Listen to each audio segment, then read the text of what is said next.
1 సంవత్సరం 9 నెలల వరకు మీరు కాలయాపన చేసి ఈరోజు కేవలం 5 సభ్యుల విషయంలో మాత్రమే మీరు నిర్ణయించి మిగిలిన 5 పెండింగ్లో పెట్టడానికి కారణం ఏంటి? మీరు ఈరోజు స్పీకర్ పదవిలో ఉండి రాజ్యాంగాన్ని ఉల్లంఘించడమే కాకుండా ముఖ్యమంత్రి ఇన్ఫ్లుయెన్స్ లో ముఖ్యమంత్రి ఒత్తిడికి లొంగినట్టుగా కనపడతా ఉన్నది. ముఖ్యమంత్రి ఒత్తిడికి లొంగి పనిచేస్తున్నట్టుగా స్పష్టమైతా ఉన్నది. ఈరోజు మీరు కాంగ్రెస్ పార్టీ ఎమ్మెల్యేగా వ్యవహరిస్తున్నారు తప్ప స్పీకర్గా వ్యవహరించడం లేదని స్పష్టమైతా ఉన్నది.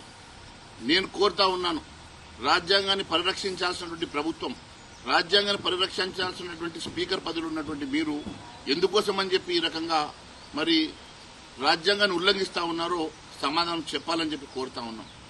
మీరు రేపటిలోగా మిగిలిన 5 కూడా తీర్పును వెలువడించాల్సినటువంటి అవసరం ఉన్నది. ఖచ్చితంగా రేపటి లోపల మీరు తీర్పు వెలువడించకుంటే సుప్రీంకోర్టు చేసినటువంటి ఘాటైనటువంటి వ్యాఖ్యలకు మరి రేపు ఎల్లుండి వచ్చేటువంటి సుప్రీంకోర్టులో మరి దీని మీద వాదన ఉన్న సందర్భంగా ఖచ్చితంగా రేపటి లోపల మీరు మిగిలిన 5 మీద కూడా స్పష్టత ఇవ్వాలా.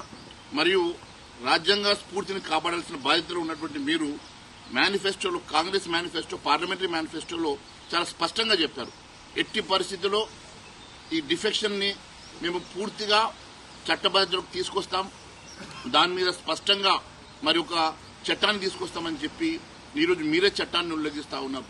టీఆర్ఎస్ బాటలో మీరు నడుస్తా ఉన్నారు. ఏ విధంగా టీఆర్ఎస్ గత ప్రభుత్వంలో వాళ్ళు ఏ విధంగా వారు వ్యవహరించారో అదే విధంగా మీరు వ్యవహరిస్తూ ఈరోజు రాజ్యాంగాన్ని పూర్తిగా మీరు విస్మరించడమే కాకుండా మరి స్ఫూర్తిని కాలరాస్తున్నట్టుగా స్పష్టమైతా ఉన్నది. ఖచ్చితంగా దీని మీద భారతీయ జనతా పార్టీ తీవ్రంగా ఖండిస్తుందని తెలియజేస్తాం.